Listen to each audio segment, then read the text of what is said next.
केंद्रीय मंत्रिमंडल के मेरे साथी अश्विनी वैष्णव जी, राजीव चंद्रशेखर जी,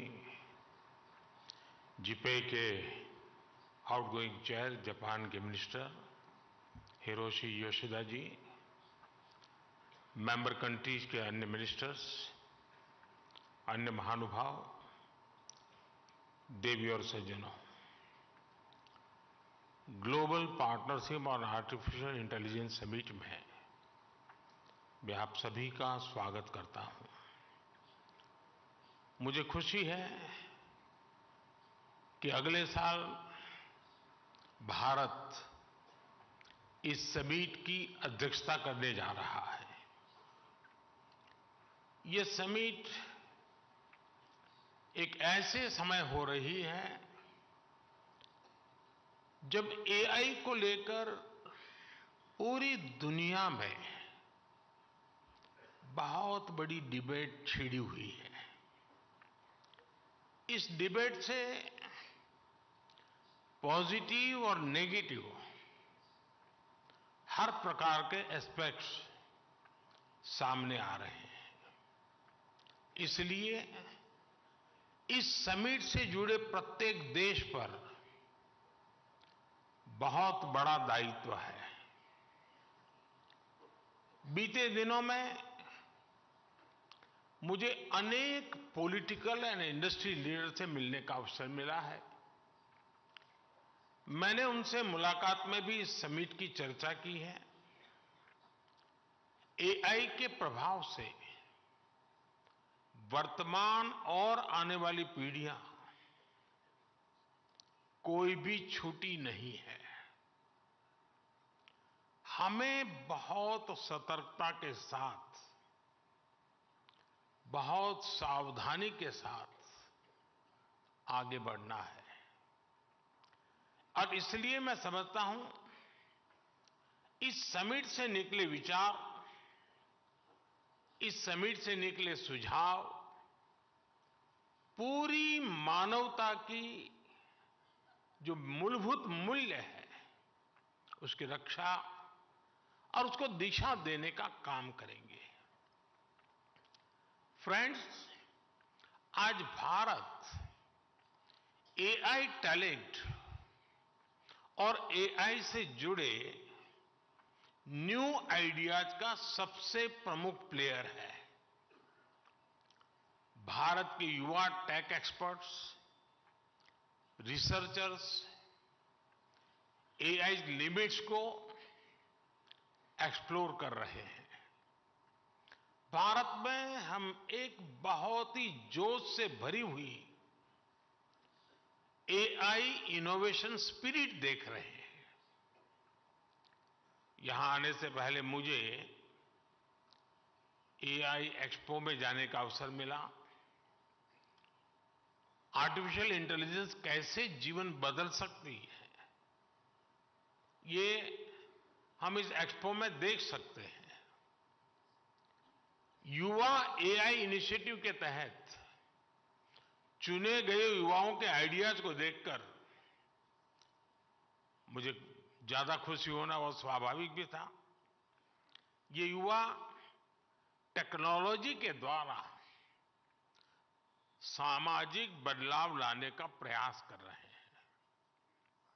भारत में एआई से जुड़े सॉल्यूशंस की चर्चा तो अब गांव-गांव तक पहुंच रही है। हाल ही में हमने एग्रीकल्चर में एआई चैटबॉट को लॉन्च किया। इससे किसानों को अपने एप्लीकेशन स्टेटस, पेमेंट डिटेल्स और गवर्नमेंट स्कीम्स से जुड़े अपडेट्स जानने में मदद मिलेगी। हम एआई की मदद से भारत में अपने हेल्थ सेक्टर को भी पूरी तरह से ट्रांसफॉर्म करने की दिशा में काम कर रहे हैं। सस्टेनेबल डेवलपमेंट गोल्स को हासिल करने में भी एआई अहम भूमिका निभा सकती है। फ्रेंड्स, भारत में हमारा विकास मंत्र है सबका साथ, सबका विकास। हमने एआई फॉर ऑल की भावना से प्रेरित होकर सरकार की नीतियां और प्रोग्राम तैयार किए हैं। हमारा प्रयास है कि हम सोशल डेवलपमेंट और इंक्लूसिव ग्रोथ के लिए एआई की क्षमताओं का पूरा फायदा उठा सकें। भारत एआई के रिस्पॉन्सिबल और एथिकल यूज के लिए भी पूरी तरह कमिटेड है। हमने national programme on artificial intelligence शुरू किया है। हम भारत में एआई मिशन भी लॉन्च करने जा रहे हैं। इस मिशन का लक्ष्य भारत में एआई कंप्यूट पावर की पर्याप्त क्षमता स्थापित करना है। इससे भारत के स्टार्टअप्स और इनोवेटर्स को और बेहतर सुविधाएं मिलेगी। इस मिशन के तहत एग्रीकल्चर, हेल्थ केयर, एजुकेशन जैसे सेक्टर्स में एआई एप्लीकेशंस को प्रमोट किया जाएगा। हम अपने इंडस्ट्रियल ट्रेनिंग इंस्टीट्यूट के माध्यम से एआई स्किल्स को टियर 2 और टियर 3 शहरों तक पहुंचा रहे हैं। हमारे पास नेशनल एआई पोर्टल है जो देश में आर्टिफिशियल इंटेलिजेंस इनिशिएटिव को बढ़ावा देता है। आपने ऐरावत इनिशिएटिव के बारे में भी सुना होगा। इस कॉमन प्लेटफॉर्म का उपयोग बहुत जल्द सभी रिसर्च लैब, इंडस्ट्री और स्टार्टअप कर सकेंगे। फ्रेंड्स, एआई के साथ हम एक नए युग में प्रवेश कर रहे हैं। आर्टिफिशियल इंटेलिजेंस का विस्तार टेक्नोलॉजी के टूल से भी कहीं ज्यादा है। एआई हमारे नए भविष्य को गढ़ने का सबसे बड़ा आधार बन रही है। एआई की एक बहुत बड़ी ताकत है लोगों को कनेक्ट करने की उसकी क्षमता। एआई के सही इस्तेमाल से सिर्फ देश की आर्थिक प्रगति ही सुनिश्चित नहीं होती, बल्कि ये समानता और सामाजिक न्याय को भी पक्का करता है। इसलिए एआई को अपने भविष्य के लिए अलग प्रकार के एआई की भी जरूरत पड़ेगी। यानी एआई को ऑल इंक्लूसिव बनाना पड़ेगा, ऑल आइडियाज को अपनाना पड़ेगा। एआई की डेवलपमेंट जर्नी जितनी ज्यादा इंक्लूसिव होगी, उसके परिणाम भी उतने ही ज्यादा इंक्लूसिव आएंगे।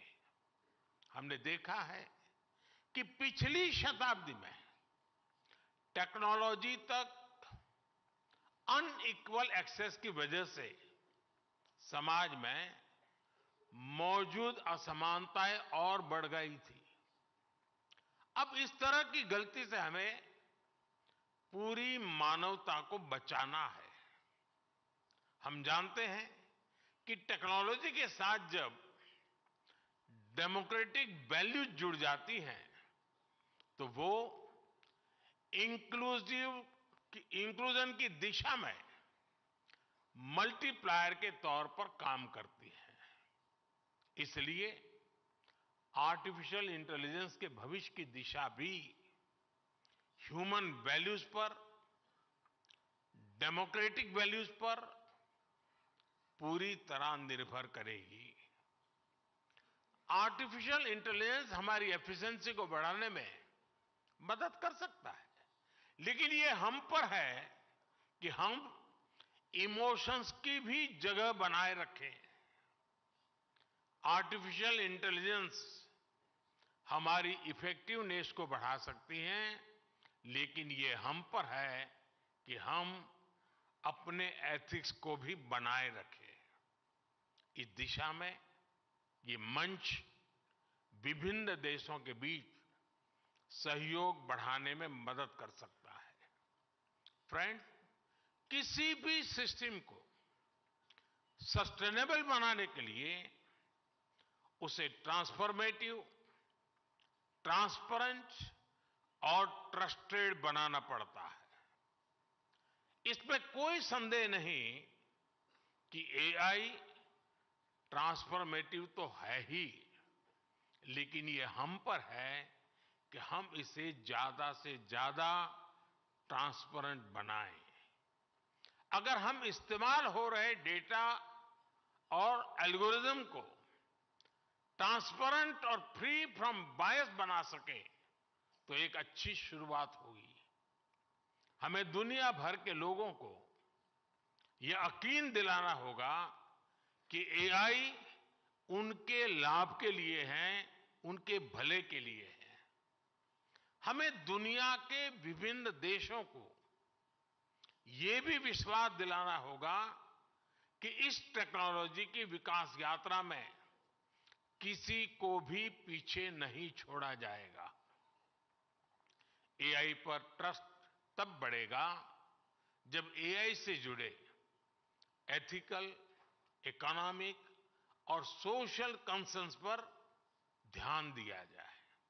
उदाहरण के लिए, अगर अपस्किलिंग और रीस्किलिंग एआई के ग्रोथ कर्व का हिस्सा बन जाए तो युवा ये भरोसा कर पाएंगे कि एआई उनके भविष्य की बेहतरी के लिए है। अगर डेटा की सुरक्षा पर ध्यान दिया जाए तो लोग यकीन कर पाएंगे कि एआई उनकी प्राइवेसी में दखल दिए बिना विकास को आगे बढ़ाएगा। अगर ग्लोबल साउथ को यह पता होगा कि एआई के विकास में उनकी भी बड़ी भूमिका होगी तो वो इसे भविष्य के एक रास्ते के रूप में स्वीकार कर पाएंगे। फ्रेंड्स, एआई के अनेक पॉजिटिव पहलू हैं, लेकिन इससे जुड़ी नेगेटिव बातें भी उतनी ही चिंता का विषय है। एआई 21वीं सदी में विकास का सबसे बड़ा टूल बन सकता है और 21वीं सदी को तबाह करने में भी सबसे बड़ी भूमिका निभा भी सकता है। डीप फेक का चैलेंज आज पूरी दुनिया के सामने है। इसके अलावा साइबर सिक्योरिटी, डेटा थेफ्ट और आतंकियों के हाथ में एआई टूल्स के आने का भी बहुत बड़ा खतरा है। अगर आतंकी संगठनों के पास एआई लेस हथियार पहुंच जाए तो उससे ग्लोबल सिक्योरिटी पर बहुत बड़ा असर होगा। हमें इस विषय पर चर्चा करके एक ठोस प्लान तक पहुंचने की जरूरत है कि कैसे एआई के गलत इस्तेमाल को रोका जाए। इसलिए ही G20 प्रेसिडेंसी के दौरान हमने responsible, human centric AI governance का फ्रेमवर्क तैयार करने का प्रस्ताव रखा था। G20 न्यू दिल्ली डिक्लेरेशन ने एआई प्रिंसिपल्स के प्रति सभी सदस्य देशों के कमिटमेंट की पुष्टि की है। सभी सदस्यों में एआई के उपयोग से जुड़े खतरों को लेकर एक अंडरस्टैंडिंग थी। जिस तरह हमारे पास विभिन्न अंतर्राष्ट्रीय मुद्दों के लिए समझौते और प्रोटोकॉल्स हैं, उसी तरह हमें एआई के एथिकल यूज के लिए मिलकर ग्लोबल फ्रेमवर्क तैयार करना होगा। इसमें हाई रिस्क या फ्रंटियर एआई टूल्स की टेस्टिंग और डिप्लॉयमेंट के लिए प्रोटोकॉल भी शामिल होगा। इसके लिए कन्विक्शन, कमिटमेंट, कोऑर्डिनेशन और कोलैबोरेशन की सबसे अधिक जरूरत है। हमें मिलकर ऐसे कदम उठाने ही होंगे जिससे एआई का रिस्पॉन्सिबल यूज सुनिश्चित हो सके। आज इस समिट के माध्यम से भारत पूरे वैश्विक जगत का आह्वान करता है कि इस दिशा में हमें अब एक पल भी गंवाना नहीं है। इस साल में अब कुछ ही दिन बचे हैं, नया साल आने ही वाला है।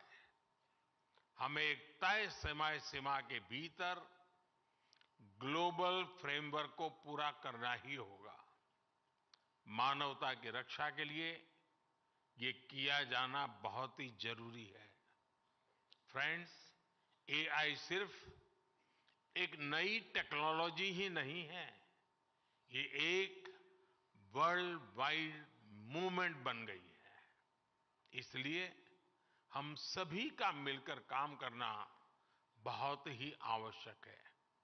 अगले 2 दिन आप सभी बहुत से विषयों पर चर्चा करेंगे। मैं तो जब भी किसी एआई एक्सपर्ट से मिलता हूं तो अपने सवाल और सुझाव रोक नहीं पाता। आज आप एक्सपर्ट से बातें करते हुए भी कई बातें मेरे मन में आ रही हैं। हमें ये सोचना होगा कि एआई जनरेटेड इंफॉर्मेशन की क्रेडिबिलिटी को कैसे बढ़ाया जा सकता है। ऐसे क्या डेटा सेट्स हो सकते हैं जिनके उपयोग से हम एआई टूल्स को ट्रेन और टेस्ट कर सकें। किसी एआई टूल को मार्केट में रिलीज करने से पहले कितना टेस्ट करना चाहिए, इस पर भी जरूर सोचना चाहिए। क्या हम कोई सॉफ्टवेयर वाटरमार्क इंट्रोड्यूस कर सकते हैं जो ये बताएं कि ये इंफॉर्मेशन या प्रोडक्ट एआई जनरेटेड है। इससे जो व्यक्ति एआई जनरेटेड इंफॉर्मेशन का इस्तेमाल करेगा उसे उसकी लिमिटेशंस के बारे में पता रहेगा। एक बात मैं भारत में केंद्र सरकार और राज्य सरकार के दिग्गजों से भी कहूंगा, सरकारों के पास योजनाओं से जुड़ा विभिन्न तरह का डेटा होता है। इसका उपयोग एविडेंस बेस्ड डिसीजन मेकिंग में कैसे कर सकते हैं? क्या हम ऐसे डेटा का एआई टूल को ट्रेन करने में उपयोग कर सकते हैं? क्या हम एक ऐसा ऑडिट मैकेनिज्म स्थापित कर सकते हैं जिसमें एआई टूल्स को उसकी क्षमता के आधार पर रेड, येलो या ग्रीन में कैटेगराइज किया जा सके? क्या हम एक इंस्टीट्यूशनल मैकेनिज्म स्थापित कर सकते हैं जो रेजिलिएंट एम्प्लॉयमेंट को सुनिश्चित करे? क्या हम standardize global AI education curriculum ला सकते हैं? क्या एआई ड्रिवेन फ्यूचर के लिए लोगों को तैयार करने के स्टैंडर्ड तय कर सकते हैं? ऐसे अनेक सवालों पर सरकार से जुड़े लोग और आप सभी एक्सपर्ट्स जरूर विचार करें। फ्रेंड्स, आप जानते हैं कि भारत में सैकड़ों भाषाएं बोली जाती हैं, हजारों बोलियां हैं।